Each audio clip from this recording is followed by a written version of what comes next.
ngutang, saya ngutang tapi sampai 8.000 triliun, mikir nggak anak cucu yang nanggung? Mau dua mana mikir ke situ. Bapak, VT saya banyak loh yang mengungkap tentang hutang negara, ya.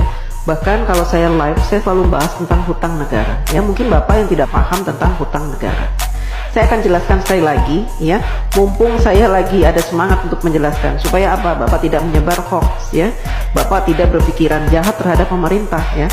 Supaya juga menambah pengetahuan Bapak tentang hutang negara, ya. Mudah-mudahan saja penjelasan saya nanti membuat Bapak agak terbuka matanya, kupingnya, ya, pikirannya, wawasannya. Jadi begini Pak, hutang negara, setiap negara ingin mengajukan hutang kepada IMF atau World Bank gitu ya, atau kepada negara-negara lain gitu ya, kepada negara-negara yang mau memberikan hutang, maka harus disepakati oleh wakil-wakil Bapak. Di mana? Di DPR RI, ya.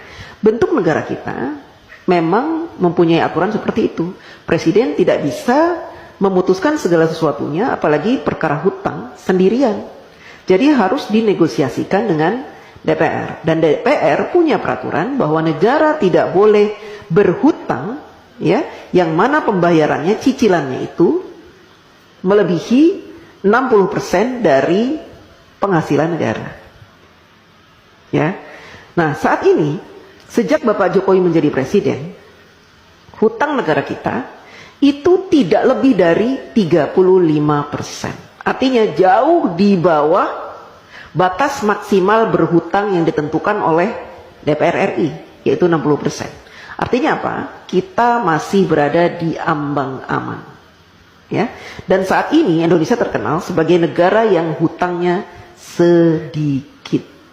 Dibanding dengan Jepang, Amerika yang sampai 200% dari PDB-nya, Jepang sampai 210%, kemudian negara-negara lain, ya, bahkan tetangga-tetangga kita, Singapura, hutangnya itu banyak Pak. Berbeda dengan kita hutangnya sedikit. Beberapa tahun yang lalu Bapak Jokowi juga sudah melunasi hutang warisan sebanyak 7.000 triliun. Bapak heran kan dari mana uang 7.000 triliun itu? Kok Pak Jokowi bisa membayar? Karena Bapak Jokowi selama ini melakukan penghematan pengeluaran APBN. Dengan cara apa? Dengan cara tidak menggunakan APBN untuk pembangunan negara. Bapak Jokowi mensiasati pembangunan negara dari para investor, baik dalam maupun luar negeri. Sehingga APBN-nya utuh, tidak diutak-atik. APBN yang ada khusus digunakan untuk kepentingan rakyat seperti subsidi, kemudian bansos, BLT, PKH dan sebagainya itu Pak. Ya, Bapak harus tahu. Jadi kalau Bapak bilang hutangnya sampai 8.000 triliun itu, seandainya saat ini hutang kita 8.000 triliun, itu sedikit Pak. Dibanding dengan PDB kita tuh sudah banyak sekali Pak. Itu jumlahnya cuma 35% dari penghasilan kita, penghasilan negara maksudnya, ya Pak. Jadi masih di ambang batas wajar. Anak cucu kita nanggung. Tidak Pak, dulu juga gitu. Katanya Pak Harto berhutang banyak sampai 20.000 triliun, nanti anak cucu nanggung. Saya tidak merasa menanggung. Saya sudah dewasa, sudah besar, sudah tua setua ini. Tidak pernah saya merasa menanggung beban hutang negara, tidak. Itu kan hanya kiasan-kiasan yang diberikan oleh orang-orang yang membenci pemerintah. Ya, jadi mereka membuat rumor-rumor seperti itu supaya apa? Supaya kita membenci pemerintah, kan gitu. Kita awam, orang awam, tidak pernah diberikan pemahaman tentang hutang negara, sehingga yang ada di pikiran kita, hutang, negara berhutang, nanti anak cucu kita akan membayar. Tidak Pak, ya.